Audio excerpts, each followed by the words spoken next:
Ya, bismillahirrahmanirrahim. Assalamualaikum warahmatullahi wabarakatuh dan selamat malam. Terima kasih kerana bersama kami dalam naratif khas. Pada malam ini, kita memberikan gambaran dan juga suluhan berkenaan mendepani cabaran sektor pendidikan.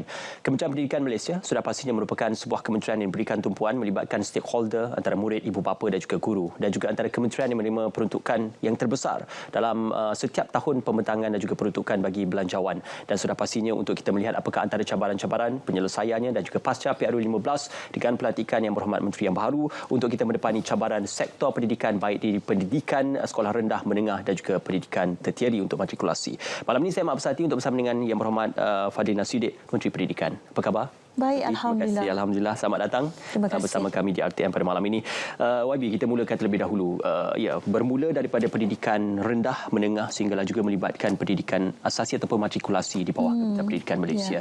Apa mungkin untuk kita melihat 2023 dan juga selepas YB menerajui Kementerian Pendidikan akan ada beberapa pembaharuan dan juga beberapa pelaksanaan dasar-dasar yang mungkin dilihat sebagai baharu dan juga memperbaiki apa yang sudah ada sebelum ini? Terima kasih.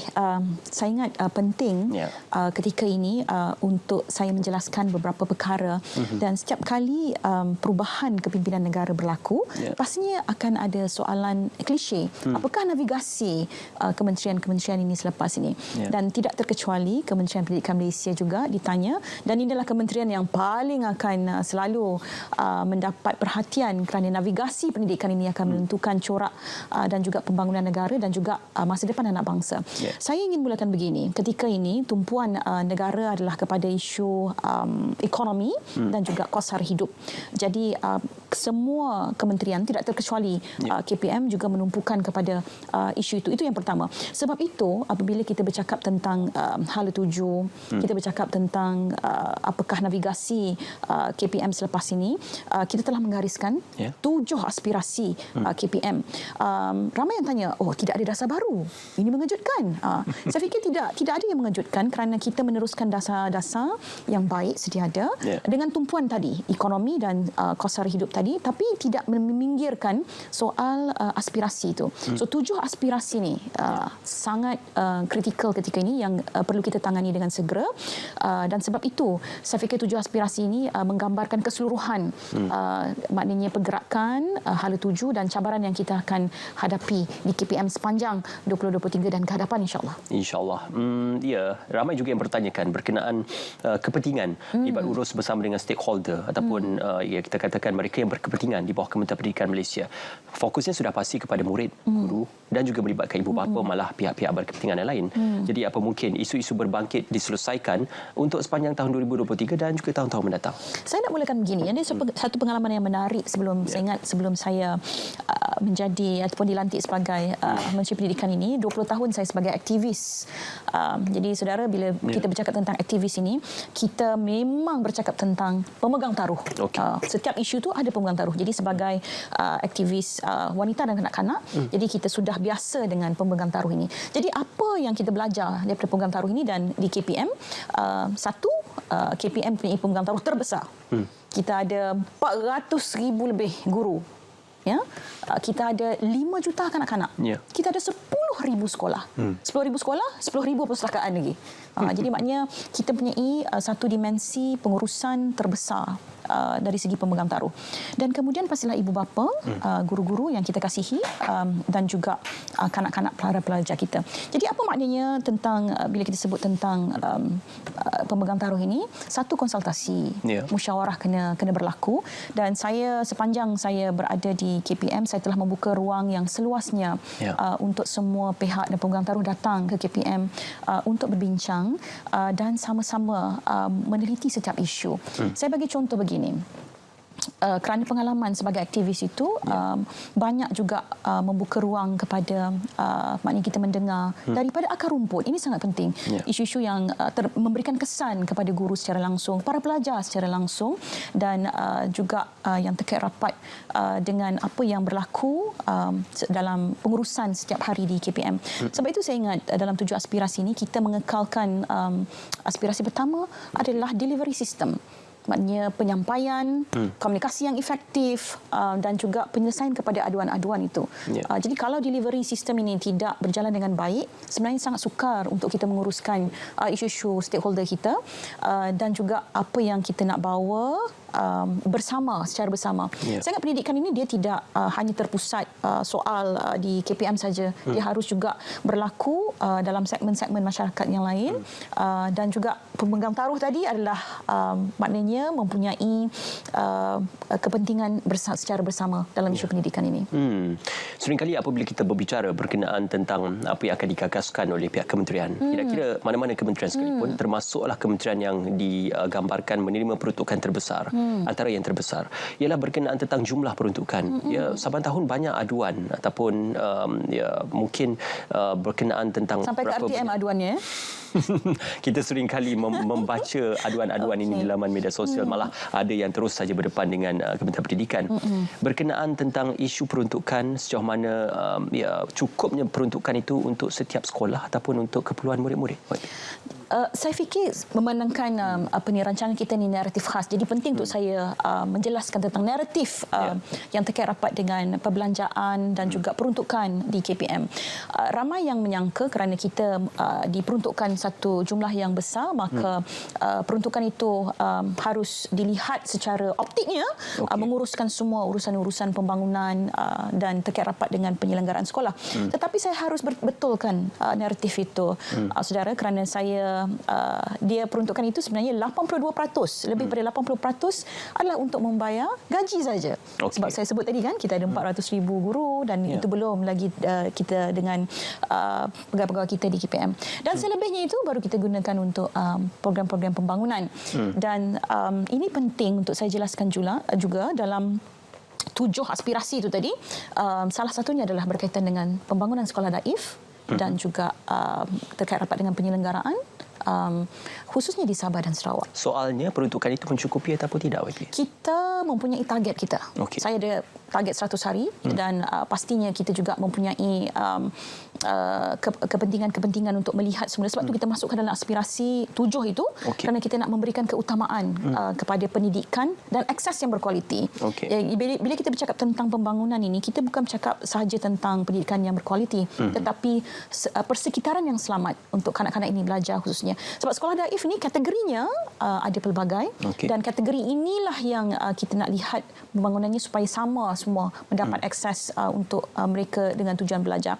Tapi dalam masa yang sama, saya fikir kita tidak boleh nafikan juga maknanya ataupun meminggirkan pembangunan-pembangunan sekolah di Semenanjung yang saya fikir juga ada isu-isu tertentu. Dia saya fikir penting juga untuk saya jelaskan begini. Ramai orang menyangka bahawa apabila kita turun ke sekolah, maka akan ada permintaan bahawa jangan turun ke sekolah bandar. Turunlah juga kena turun sekolah bandar. Yang teruk ni sekolah luar bandar. Tapi naratifnya yang penting untuk kita jelaskan, saya ingat jelaskan di sini adalah setiap sekolah mempunyai keunikan dan juga isu-isu yang berbeza. Sebagai contoh, satu sekolah ini di Cyberjaya, memang kita lihat sekolah Cyberjaya tak ada masalah apa yang dilawati tempoh hari. Tetapi apa isunya? Enrolment yang sangat besar. Difahamkan satu kelas hingga 40 hingga 50. Jadi macam isu itu penyelesaiannya itu kita harus ada sekolah lain, kita harus menambah kelas dan juga barangkali melihat kesesuaian, maknanya sesuai ataupun tidak guru itu dengan nisbah pelajar yang sangat-sangat besar. Jadi penambahan dari segi logistik, pembinaan sekolah baru diperlukan. Jadi sebab itu saya fikir penting untuk kita memahami soal pembangunan ini bukan hanya tertumpu kepada daif, tetapi juga isu-isu lain yang unik pada setiap sekolah. Jadi kefahaman ini saya sangat perlukan supaya kita saling mendukung soal pembangunan daif dan juga penyelenggaraan dan isu-isu di setiap sekolah yang kita lihat secara berbeza ini. Itu kita bercakap tentang sekolah yang overpopulated, tidak termasuk sekolah yang kurang murid. Betul. Penyelarasan, penyelenggaraan bagi sekolah kurang murid ini bagaimana pembahagiannya untuk memastikan institusi sekolah itu terus beroperasi untuk pendidikan? Kita ada formula kita, saudara. Formula kita sama ada kita cantum ataupun kita pindah dan kekal Jadi kita akan lihat. Jadi definisi sekolah kurang murid ini adalah di bawah 150 orang lah. Jadi kita memang akan ada lihat menggunakan formula itu sentiasa. Sama ada kita cantum ataupun kita kekal ataupun kita ubah lokaliti itu. Jadi formula itu sudah pun terpakai sekian lama dan kita tidak ada masalah untuk mana-mana formula yang kita pakai. Tetapi ada satu perkara menarik perkembangan daripada SKM ini. Daripada SKM ini kita juga telah memperluaskan maknanya dari segi sistem persekolahan kita ini. Bila kita ada sejumlah murid, tapi kita nak secure dia, nak pastikan dia tidak tercicir. Bagaimana? Jadi kita telah pun memperkenalkan satu kaedah yang kita panggil sebagai K9 dan K11. So K9 ini maknanya kanak-kanak ini akan berada di sekolah straight sampai tingkatan 3. Dia tidak akan move ke mana-mana. Kita nak pastikan ketidakciciran berlaku. K11 sampai tingkatan 5. Jadi dia kekal di sekolah itu, di bangunan itu selama itu untuk memastikan mereka tidak cicir dan jumlah mereka itu dikawal lah. Kerana itu kita boleh buat program K9 dan K11 ini. Jadi penyelesaian itu formulanya pelbagai dan kita sentiasa memastikan kanak-kanak ini tidak ada keciciran walaupun apapun isu mereka. Isu tak cukup murid ke, isu overpopulated ke, tapi kita masih ada formula-formula itu. Dan ia kekal sehingga kini sebagai antara maknanya kita punya dasar yang memastikan tidak ada sesiapa yang tertinggal dalam konteks pendidikan. Baik, Yang Berhormat, kita nak berehat seketika dan kita akan kembali selepas ini selepas kita berjeda untuk kita memberikan laluan untuk bercakap tentang menepani cabaran sektor pendidikan.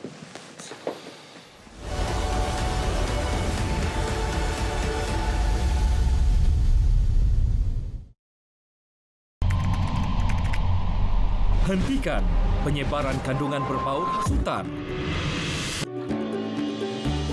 Dekati kedamaian, pupuk persefahaman dan jauhi perbalahan. Bersama-sama kita memupuk semangat perpaduan. Hindari sebarang tindakan yang boleh mencetuskan provokasi kaum. Raikan hari perayaan di Malaysia bersama-sama dengan mengunjungi antara satu sama lain. Selain mengeratkan silaturahim, masyarakat juga dapat memahami dan menghormati perayaan di Malaysia. Sertai aktiviti kemasyarakatan dan sukan bersama-sama. Dan sebaran mesej positif mengenai kepentingan perpaduan oleh media massa. Sekiranya terdapat maklumat kandungan sensitif, berbaur agama, bangsa dan institusi diraja atau 3R, laporkan kepada Suruhanjaya Komunikasi dan Multimedia Malaysia SKMM. Ini Bob. Bob adalah seorang penyelam marin. Setiap hari, Bob mendapati semakin banyak plastik dihanyutkan ke dalam laut. Kesannya boleh mengakibatkan jumlah plastik melebihi daripada hidupan laut menjelang 2050 jika tindakan tidak diambil. Dianggarkan 50% plastik yang dihasilkan adalah plastik sekali guna dan 13 juta tan plastik dihanyutkan ke laut. Kerana sayangkan alam sekitar, Bob mengambil inisiatif membersihkan sisa plastik.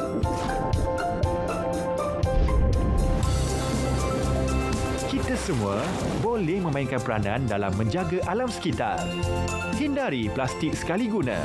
Untuk maklumat lanjut, sila layari laman sesawang berikut.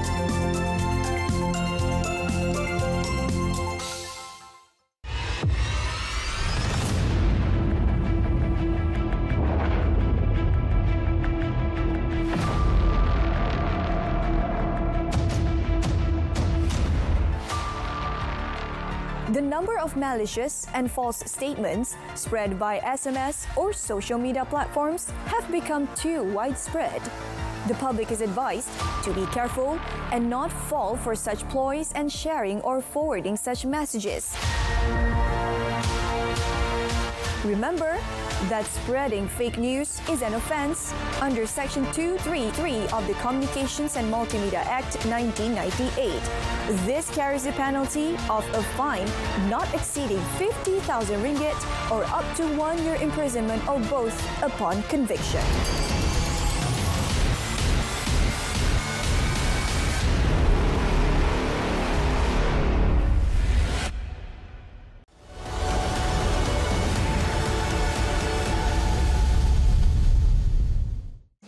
Baik, bersua kembali dalam naratif khas mendepani cabaran sektor pendidikan. Saya masih lagi bersama dengan Yang Berhormat Menteri Pendidikan Yang Berhormat Fadli Nasuddin.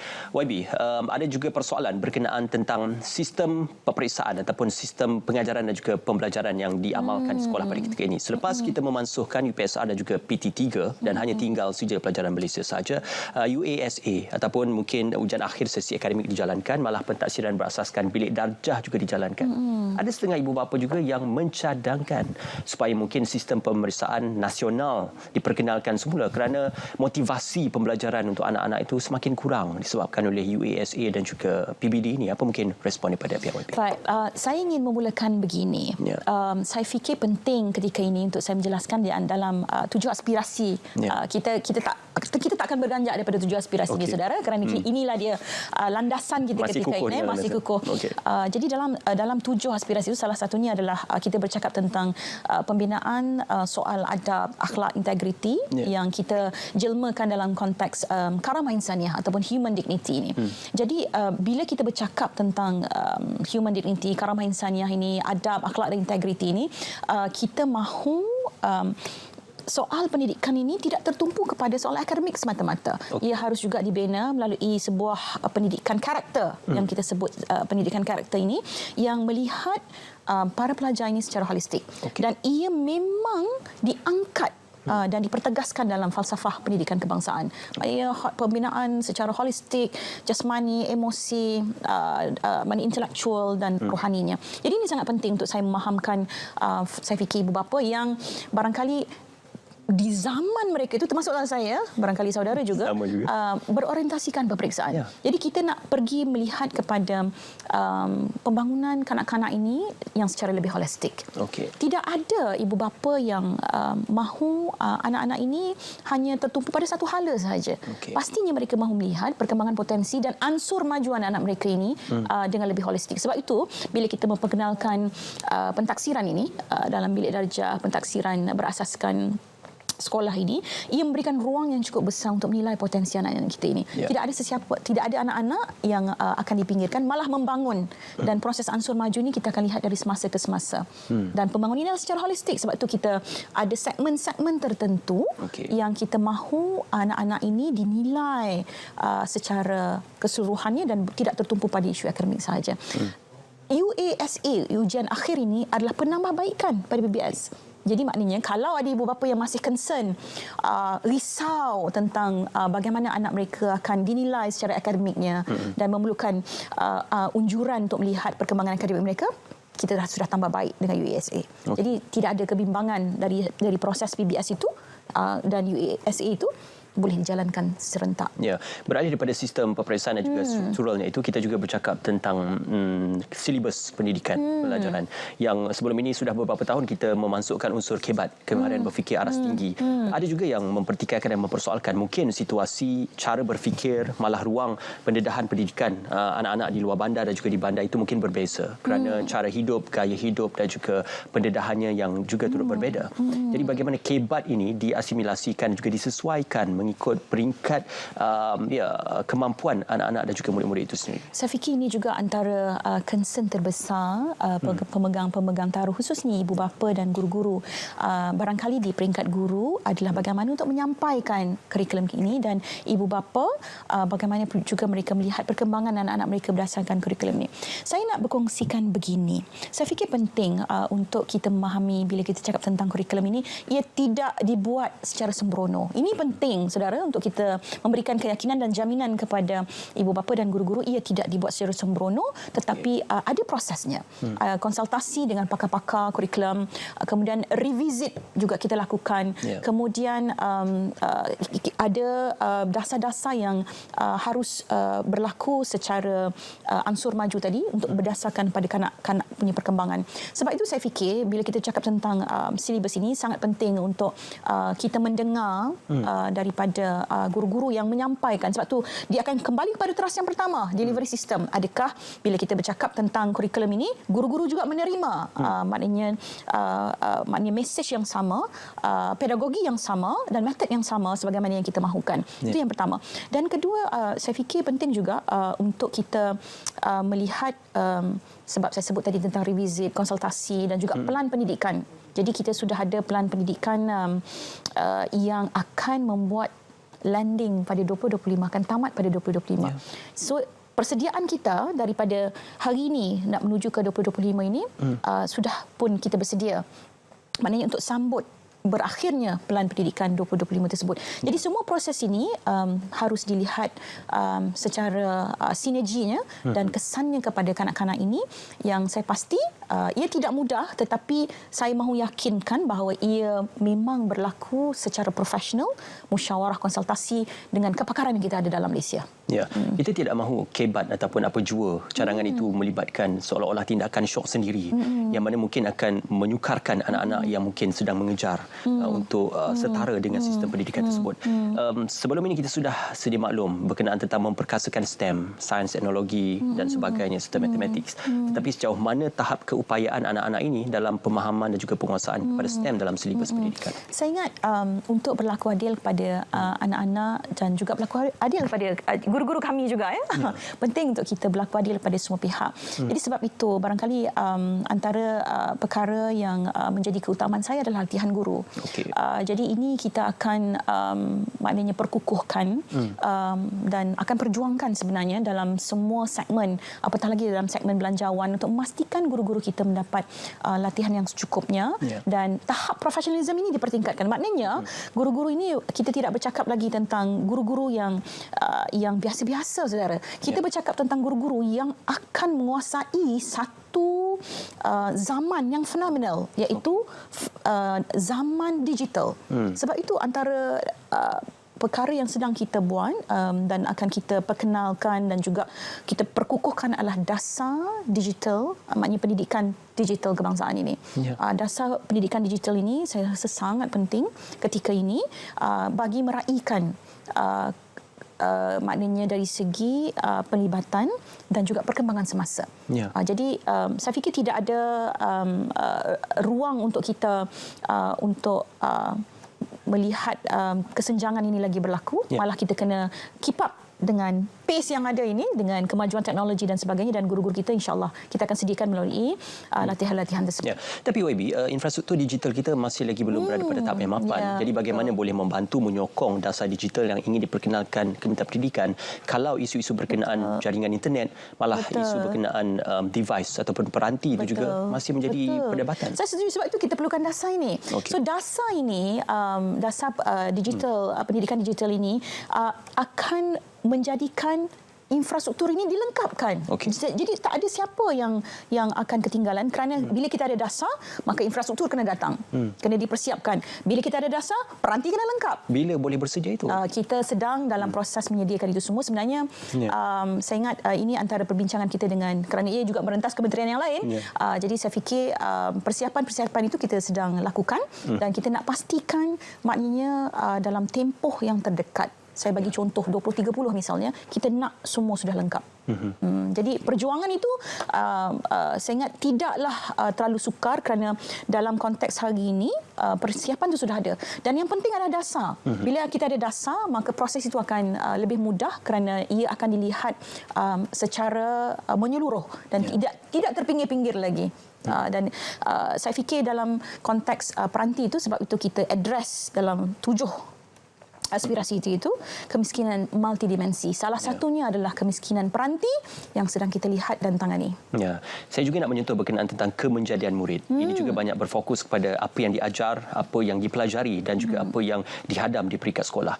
Isu berkenaan tentang bukan sahaja silibus pendidikan, tetapi juga bagaimana isu-isu yang melibatkan beban pendidikan terlalu besar untuk anak-anak ini, sehingga sampai ke peringkat bawah isu buku teks yang berat dibawa ke sekolah. Bagnya itu. Jadi masih lagi menjadi dan persoalan. Jadi apa mungkin perancangan pihak kementerian memastikan agar seboleh-bolehnya pembelajaran itu dalam suasana yang kondusif dan tidak membebankan?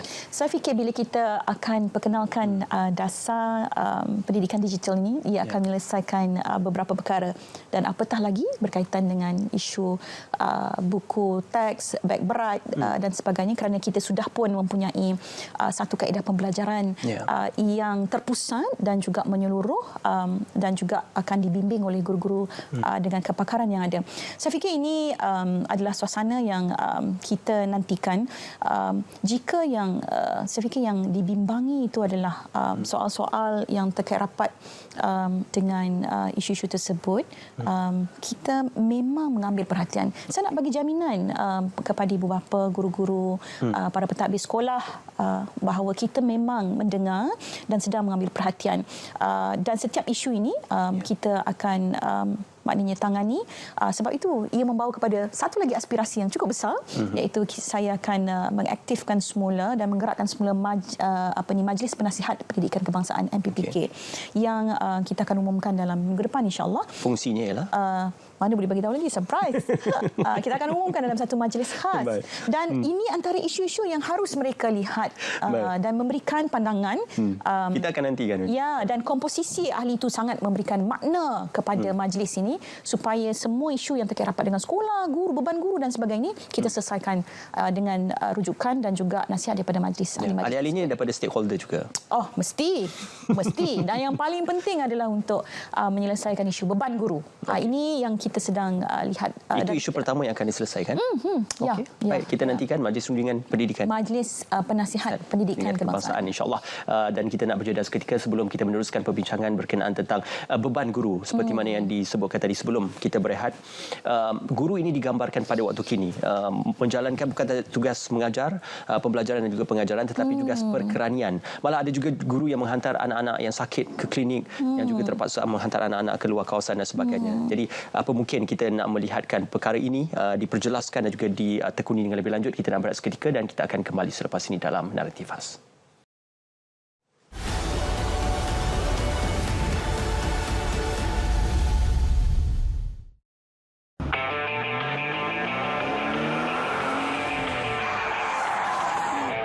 Apa hal kita ni? Kejabaan biasa turun. Syuk. Buatnya nanti dia record video kau marah-marah. Lepas tu dia viral kan. Lepas tu nanti orang kata kau ni macam something jalanan. Macam mana? Tak boleh, Baan. Orang macam ni kalau kita biarkan, menyusahkan orang lain ni. Syuk, cuba kau bayangkan kalau kau kena tangkap nanti. Apa jadi dengan anak bini kau? Ada kau fikir?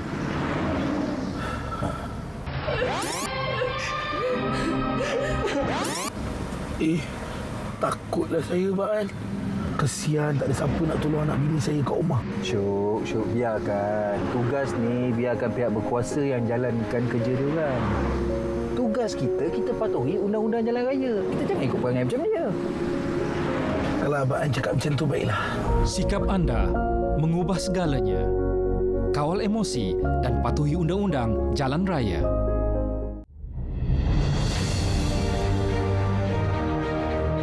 Salah satu daripada perkara utama ialah untuk memastikan keselamatan dari segi cyber, keselamatan data, memastikan bahawa rakyat dapat menikmati perkhidmatan telekomunikasi yang lebih baik untuk menyelesaikan masalah-masalah ini, kerana saya lihat ini adalah isu-isu yang sangat dekat di hati rakyat, ya, masalah internet dan sebagainya. Jadi harapan saya bagi Kementerian Komunikasi dan Digital, kita dapat berusaha untuk mengangkat cerita dan naratif yang dapat menyatu padukan rakyat, kerana inilah satu-satunya negara kita mesti jaga dengan baik, dan Malaysia ini adalah Malaysia kita dan kita mesti sama-sama bersatu padu untuk membangunkan negara kita, insya-Allah.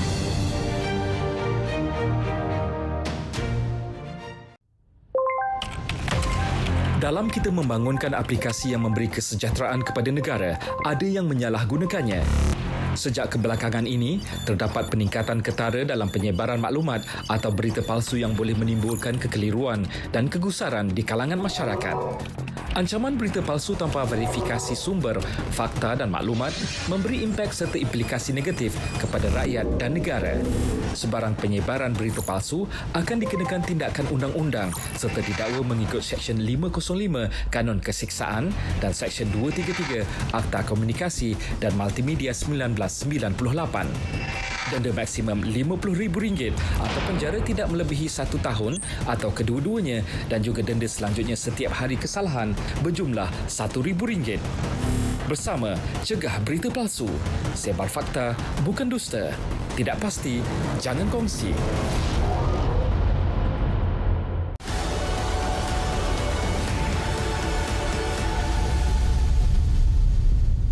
Ya, naratif khas pada malam ini bersama dengan Yang Berhormat Menteri Pendidikan YB Fadli Nasuddin. YB, seketika tadi kita bercakap berkenaan, pertama kita mulakan dengan infrastruktur, apa jua dasar yang akan dilaksanakan 7 teras dasar tersebut dan juga isu berkenaan murid dan juga isu-isu infrastruktur sekolah dan sebagainya. Cuma pada malam ini apabila kita bercakap mendepani cabaran sektor pendidikan, juga kita berikan tumpuan dan juga surahan kepada guru yang mengajar. Khususnya apabila dikatakan guru-guru ini terbeban dengan tugasan perkanian dan juga tugasan-tugasan yang kadang-kala tidak melibatkan dalam skop pengajaran dan juga pembelajaran itu. Apa mungkin janji dan juga saranan daripada pihak kementerian untuk melihat isu ini diselesaikan supaya beban itu tidak akan terus melarat nanti? Terima kasih saudara. Saya ingat penting untuk saya merakamkan ucapan terima kasih kepada guru-guru Malaysia kerana pertamanya komitmen mereka sangat luar biasa dalam tugas perguruan dan melaksanakan kerja-kerja mereka seharian.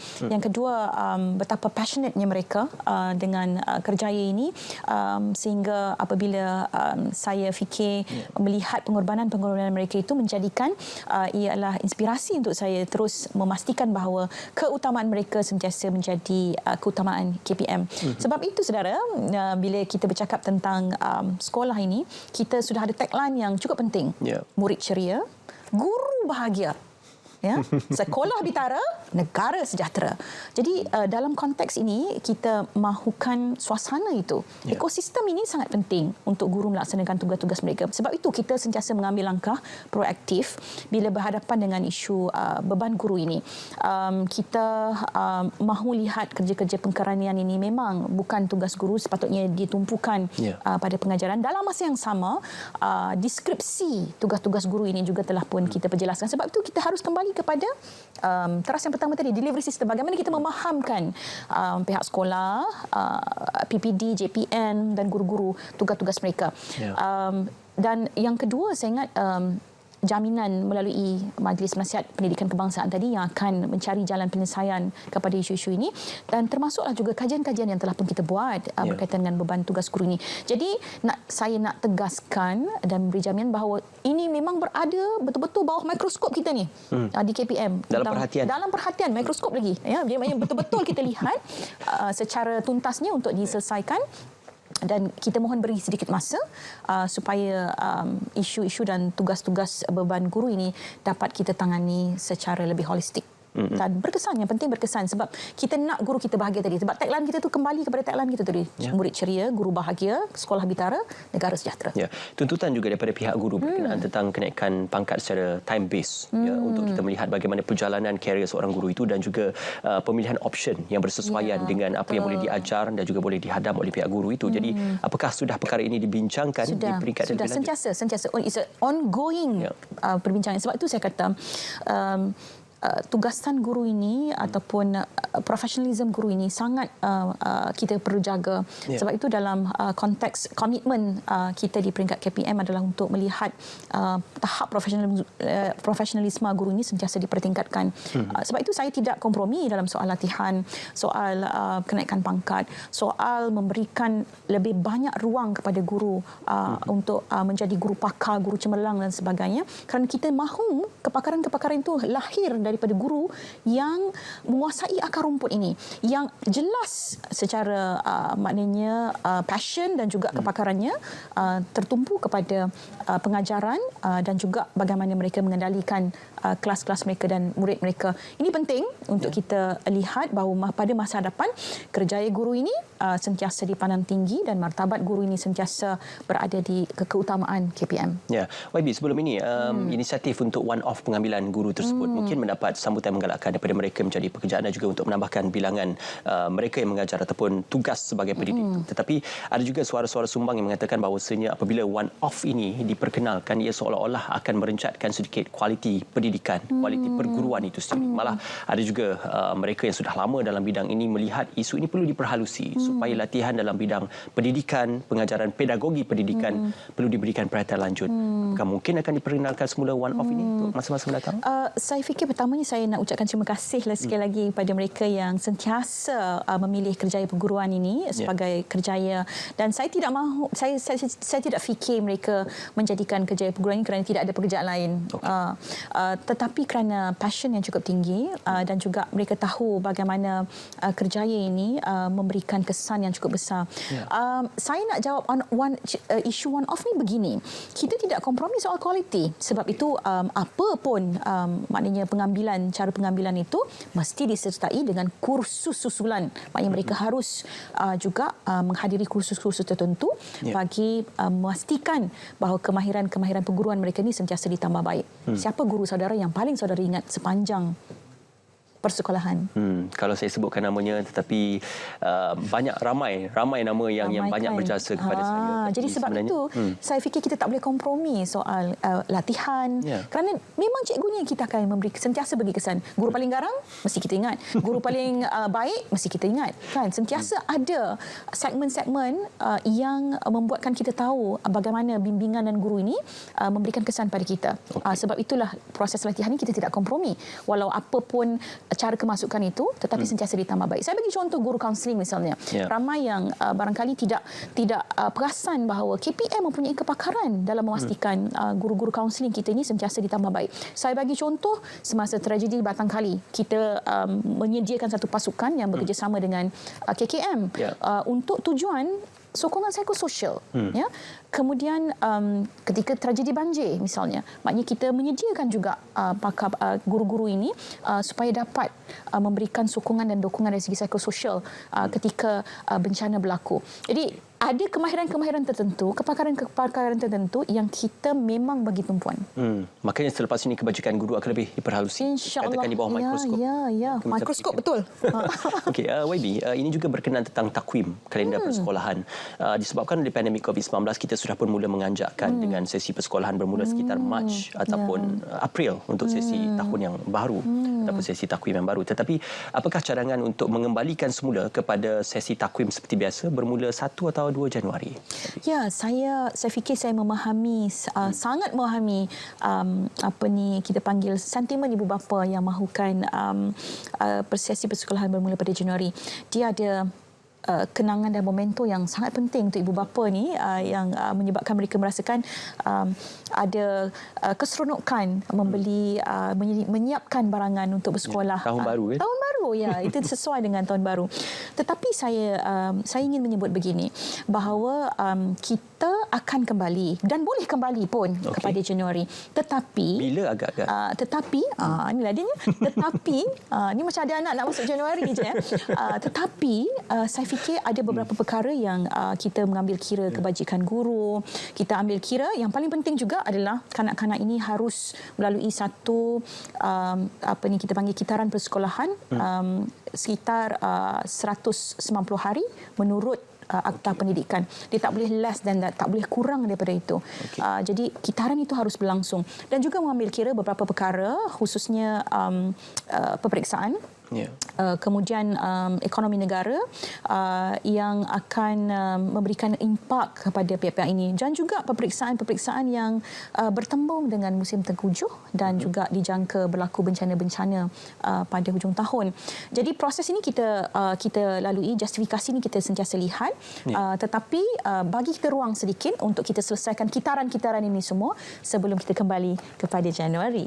Itu juga merujuk kepada sebelum ini kenyataan berkenaan tentang peperiksaan sijil pelajaran Malaysia yang mana kalau dianjakkan kepada penghujung tahun mungkin akan bertembung dengan situasi banjir dan sebagainya. Jadi bulan 2 ataupun bulan 3 itu dikatakan sebagai cukup sesuai. Tapi kita bersedia untuk semua keadaan. Maknanya kalau macam siang tadi saya sudah pun memberikan amanat kepada lembaga peperiksaan bahawa antara persiapan dan juga kegetiran yang akan mereka tempuhi adalah apabila peperiksaan itu bertembung dengan bencana. Jadi dari segi persiapan, saya sudah teliti persiapan mereka sangat cekap dan mereka telah bersedia untuk misalnya sekiranya berlaku bencana, perpindahan lokasi dan juga komunikasi sudah pun disegerakan. Kita di KPM juga ada bilik gerakan bencana kita khusus untuk memantau sekiranya berlaku banjir dan sebagainya. Dan juga petugas-petugas peperiksaan yang telah pun bersedia secara jama'inya, maknanya di peringkat daerah dan negeri dan juga di pusat. Jadi dari segi itu persediaan kita alhamdulillah kita bersedia. Cuma kena bagi ruang kepada kita untuk selesaikan kitaran ini dan kita sentiasa memastikan bahawa kebajikan pelajar kita sebagai keutamaan. Dan saya ingat proses ini kita akan lalui dan mudah-mudahan ada ruang untuk kita kembali ke Januari mengikut fasa-fasa yang akan berlaku dan kitaran ini berlaku secara baiklah. Persediaan menghadapi gelombang COVID-19 pula bagaimana YB? Kerana sebelum ini sewaktu pandemik banyak cakap-cakap mengatakan penugasan ini dilihat sebagai rapuh dan kebanyakan arahannya itu tidak bersangkutan dan juga tidak on the spot berkenaan tentang apa yang diperlukan pada waktu tersebut. Jadi apa mungkin penambahbaikan? Saya fikir kita sudah ada pengalaman 2 tahun kemudian bila kita buat keputusan untuk kembali ke sekolah dengan SOP dan sebagainya. Pengalaman itu cukup membuatkan kita dari segi persiapan dan juga barangkali kawalan itu sedikit sebanyak kita telah pun bersedia. Tapi dalam masa yang sama saya fikir kita bergerak, KPM ini bergerak dari semasa ke semasa berdasarkan maknanya faktor-faktor sekiranya berlaku sekali lagi wabak COVID ini adalah bergantung dari semasa ke semasa dengan nasihat daripada KKM dan juga barangkali juga daripada kementerian-kementerian yang lain yang pastinya akan mengutamakan kebajikan pelajar dan guru-guru kita juga. Jadi saya fikir untuk setakat ini kita masih lagi memantau isu ini dan dengan panduan daripada KKM. So tidak timbul apa-apa isu ataupun suasana yang saya fikir perlu kita rasa bimbang dan panduan itu sentiasa kita dapatkan daripada KKM. Rujukan daripada pihak. Mesti. Memberikan guideline ataupun yang terbaru. Berkenaan juga tentang PIBG. Apa mungkin korelasi dan juga rasionalnya PIBG untuk memantapkan dan juga memajukan bukan saja performance atau kualiti pendidikan tetapi sokongan kepada sekolah dan juga anak-anak serta guru. Saya fikir penting ketika ini untuk kita melihat beberapa model PIBG ini dan peranannya. Tapi selalunya yang jadi isu yuran PIBG lah. Ramai yang tanya kalau ada 5 anak macam mana YB kan? Semua kena bayar dan sebagainya. Saya fikir ada ruang-ruang penambahbaikan dan juga partisipasi PIBG yang lebih aktif dan menyeluruh yang dalam konteks sekolah mengutip yuran sumbangan dalam kadar yang tinggi itu bagaimana? Saya fikir ini ada perkara-perkara yang perlu kita ambil perhatian juga. Adakah kutipan itu kalau dah 5 anak macam YB dah buat apa? Kalau ada kutipan-kutipan itu kita kena lihat manfaatnya kepada siapa dan juga apakah tujuan-tujuan. Kadang-kadang dia ada tu saya kata ada model-model PIBG yang kita barangkali harus teladani bersama dan melihat bagaimana efektifnya PIBG ini. Saya fikir selama ini kita berdiri dalam kekuatan pengurusan sekolah adalah kerana PIBG. PIBG yang kuat akan memberikan banyak makna kepada persekolahan anak ini dan pastinya membuatkan anak-anak lebih ceria untuk ke sekolah dan guru sangat bahagia. Saya fikir pengalaman saya turun ke sekolah ini tidak ada maknanya mana-mana sekolah yang berdiri tanpa PIBG. Maknanya akan ada pengurusi PIBG yang hadir dan sekolah sentiasa akan mengungkapkan terima kasih kerana sokongan PIBG. Maknanya apa? Memang sekolah dan PIBG ini sentiasa maknanya dilihat saling memerlukan antara satu sama lain dan saling mendukung. Saya pergi ke sekolah di Terengganu misalnya. Kerana kecekapan PIBG ini, mereka telah menyediakan satu plan jangka pendek dan jangka panjang sekiranya sekolah ini banjir. Jadi proses maknanya menyelamatkan sekolah ini, menyediakan sekolah untuk bencana banjir ini adalah sebahagiannya disediakan oleh PIBG. Jadi apa lagi yang memungkinkan untuk kita mengatakan bahawa PIBG ini tidak relevan dan sebagainya. Saya fikir inilah antara tujuan dan juga kepentingan PIBG ini. Selain daripada isu-isu yang menjadi kepentingan bersama, tetapi dari segi sokongan mereka kepada sekolah ini sangat luar biasa. Yang berhormat, kita akan kembali berjadah seketika dan kita akan terus saja menempani dan juga membincangkan berkenaan cabaran sektor pendidikan selepas ini dalam Naratif Khas.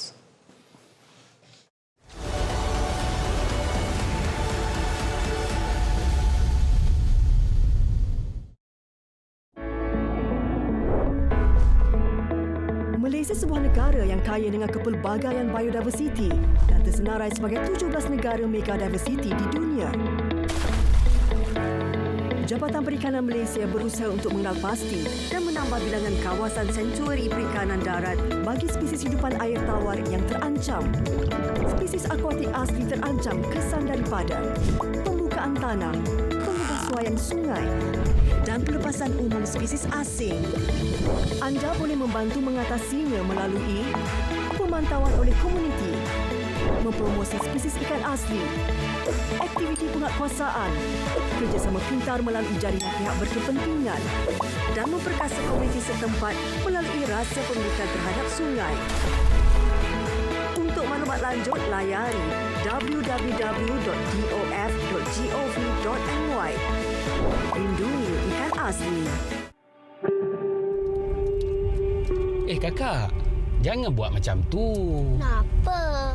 Kan ayah ada bagi tahu dulu, tak baik buang sampah merata-rata. Berdosa tau.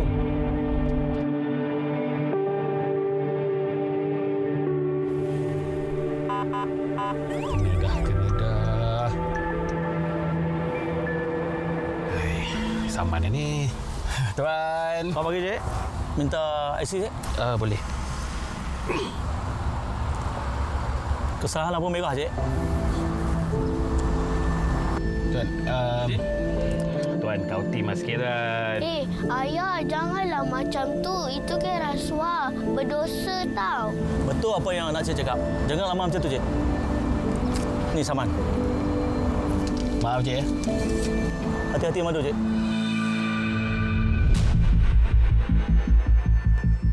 Saya tercari-cari tempat letak kereta. Puas cari tak jumpa-jumpa. Saya tengok jam. Alamak, dah lambat. Barang bini tak beli lagi. Lepas tu, cantik. Ada kosong. Saya keluar, saya kunci pintu. Terus masuk pasar raya. Saya pergi rak cari sarden, santan, buah. Yang lain tak sempat, lalu saya keluar. Buka pintu kereta, pasang tali pinggang keledar, betulkan cermin belakang, baru nak start enjin. Sekali nampak abang. Saya buka pintu. Alamak, macam itulah cerita saya. Saya minta maaf ya. Sekarang awak dengar cerita saya pula. Tadi saya pun dari dalam. Lepas tu saya dapat mesej mak saya tenat. Saya pun nak cepat. Saya tak boleh masuk kereta. Macam mana saya nak masuk? Kereta awak halang pintu saya. Saya minta maaf sekali lagi ya. Kenapa perkara beginilah yang menyebabkan kami OKU tidak berupaya?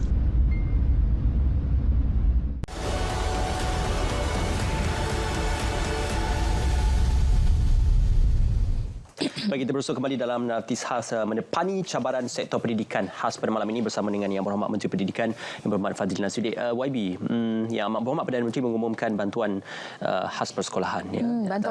Bantuan awal persekolahan yang melibatkan satu perbelanjaan yang bukan sedikit. Jadi untuk bantuan dan juga pemberian seperti ini, apakah ia akan diteruskan lagi pada masa-masa yang mendatang yang juga melibatkan kerjasama daripada pihak KPM?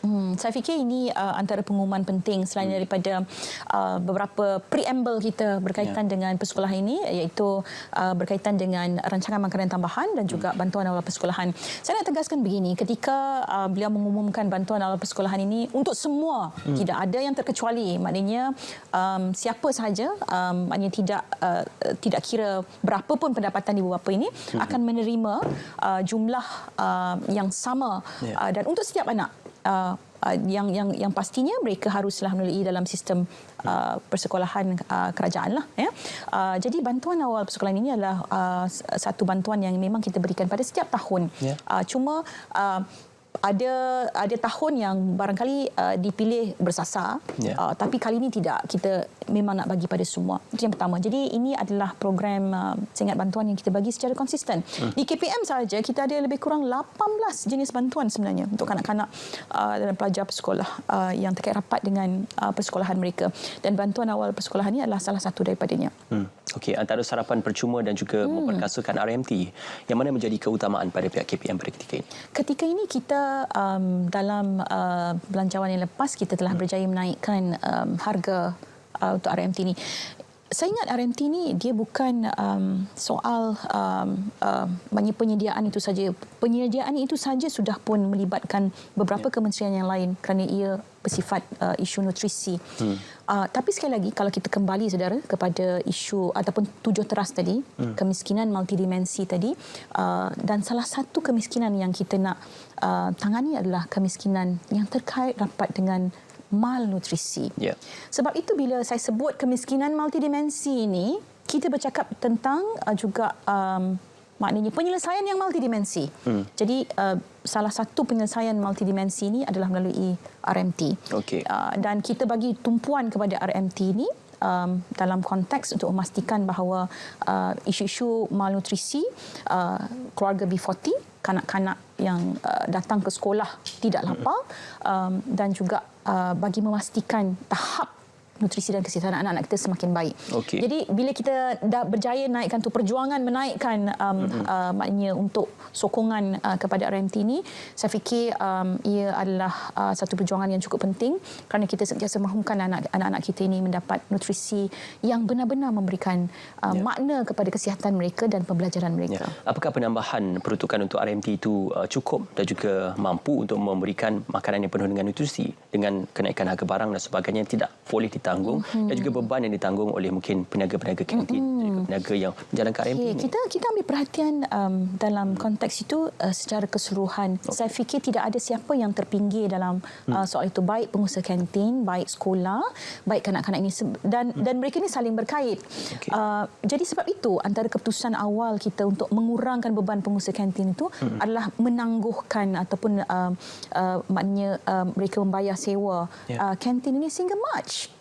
Jadi mereka ada ruang yang panjang sejak pandemik yang lalu sehingga Mac tahun ini mereka tidak perlu membayar itu, dan dalam masa yang sama maknanya kita sedang bekerja keras dalam melihat isu-isu soal kos harga barang dan juga kos harga hidup ini. Dan dia memang secara keseluruhannya semua kita terkesan. Jadi kita tak nak walaupun kita terkesan, tapi yang akan terus terkesan dan akan memiliki impak yang paling buruk adalah mereka yang miskin. Sebab itulah perjuangan kita ini menaikkan harga ini, walaupun orang kata barangkali masih sinikal bahawa barangkali masih tidak cukup, tapi kita ada panduan daripada KKM untuk diet kanak-kanak ini, nutrisi ini, dengan konteks peruntukan yang kita ada, panduan daripada KKM itu memang kita akan ikut sentiasa. Bukan apa YB, sebab ada kadang-kadang tular yang aduan ibu bapa kata tidak mahu makanan segera disajikan kepada anak-anak ataupun makanan yang kurang nutrisi disajikan. Kita ada garis panduan kita, sebab itu pengusaha kantin, baik sekolah, maknanya garis panduan itu kita harus ikut dan kita di KPM pantau dengan ketat. Perkara lagi YB berkenaan sekolah 1 sesi atau 2 sesi. Apa mungkin ada keputusan rasmi daripada pihak kementerian berhubung penetapan 1 sesi atau 2 sesi bagi persekolahan yang melibatkan? Saya fikir untuk itu, isu itu saya masih lagi melihat secara keseluruhan isu ini, dan saya fikir penting untuk saya sebagai maknanya pimpinan yang baru untuk melihat keputusan ini tidak dibuat secara tergesa-gesa, kerana ia akan reflect pada banyak kesan. Jadi barangkali kita sudah ada penyelesaian ke arah itu, cuma untuk saya harus melihat ini dalam skop yang lebih besar dan tidak tergesa-gesa buat keputusan ini sangat penting, apatah lagi yang melibatkan kebajikan keseluruhan anak murid dan juga guru kita. Kita beralih pula sedikit kepada sistem peperiksaan ataupun untuk pra-universiti seperti matrikulasi, STPM, malah SPM sendiri memperkasakan sistem peperiksaan dan juga institusi ini untuk kemasukan ke universiti. Apa pelan jangka panjang bagi pihak Kementerian Pendidikan? Saya fikir kita tidak kompromi dalam soal kualiti. Itu saya harus sebut, itu yang pertama. Yang kedua adalah memastikan bahawa tidak ada mereka yang tercicir dari segi peluang. Ini penting untuk kita bila kita bercakap tentang kemasukan mereka ini, kita telah pun menyediakan mereka untuk satu ruang yang akan lebih banyak memberikan mereka ruang dan pengalaman yang besar. Kita ada beberapa institusi yang saya fikir saudara pun maklum tentang maknanya kemasukan ini, dan sebab itu dari segi kualiti dan juga peluang itu. Saya fikir peluang ini kita kena bercakap dengan lebih banyak sebenarnya. Bagaimana kita melihat peluang anak-anak kita ini untuk masuk dalam konteks bahawa mereka harus ada ruang itu supaya pembelajaran itu berterusan dan mereka mendapat manfaat daripada itu. Banyak isu yang dibangkitkan saya fikir. Tetapi saya ingin pastikan juga bahawa dalam kita melihat keseluruhan pendidikan, bukan sahaja untuk kemasukan ke matrikulasi dan sebagainya, pendidikan manusiawi ini harus juga menjadi keutamaan kita, melihat kepada setiap ruang dan peluang diberikan kepada kanak-kanak ini. Ya, itu juga merentas kementerian isunya. Ya, Kementerian Tinggi juga terlibat dalam isu kemasukan dan sebagainya. Yang berhormat, untuk ruang yang sedikit ini dan juga berbaki secara kesimpulannya, pelan pembangunan pendidikan. Apa mungkin harapan hala tuju dan juga fokus serta visi dan misi bagi pelan pembangunan pendidikan? Saya fikir saya sudah sebut tadi bahawa kita akan pelan pembangunan ini akan berakhir pada 2025. Jadi sangat penting ketika ini apa yang sudah dikerjakan sebelum ini akan ditamatkan, dan di manakah soft landing itu, apa dia persiapan-persiapan kita. Tapi saya fikir menuju 2025 yang akan berakhir dan 2026 ke hadapan, pastinya saya masih lagi melihat bahawa soal kualiti guru mesti dipertingkatkan. Kemudian peningkatan potensi dan karakter para pelajar ini mesti dikembangkan, dan kita mahu melihat bahawa pendidikan karakter ini menjadi tumpuan juga dalam konteks membangunkan anak-anak ini merapatkan jurang pendidikan. No one should left behind. Tidak ada siapa yang harus terpinggir, dan sebab itu kita address dalam 7 aspirasinya tentang lost generation. Jadi kita akan lihat maknanya kesenjangan ini dalam konteks kemiskinan multidimensinya, kemudian kecicirannya, dan baru-baru ini saya membuka ruang seluasnya kepada semua pihak. Semua pihak boleh datang ke KPM, membawa hasil kajian mereka berkaitan lost generation ini untuk sama-sama kita kongsikan datanya dan intervensinya, supaya proses maknanya unjuran dan juga data berkaitan keciciran ini kita dapat memanfaatkan bersama. Dan intervensi ini berlaku bukan saja di peringkat KPM tapi juga di peringkat komuniti dan jalur ketiga. Jalur ketiga ini maknanya aktivis dan sebagainya, komuniti dan sebagainya. Ini sangat penting. Itu janji daripada Yang Berhormat sendiri. Dan janji depan seluruh rakyat Malaysia ini. Okey, terima kasih Yang Berhormat Fadlina Siddiq bersama dengan kami pada malam ini dalam naratif khas mendepani cabaran sektor pendidikan. Terima kasih pihak Kementerian Pendidikan Malaysia. Sama-sama kita mendepani tahun 2023 dan juga tahun seterusnya dengan lebih bervisi dan juga lebih berfokus untuk kita mendepani apa jua cabaran sektor pendidikan yang mendatang. Terima kasih bersama kami dalam naratif khas. Teruskan siaran anda bersama kami di RTM. Iaitu Assalamualaikum. Selamat malam. Kita jumpa lagi.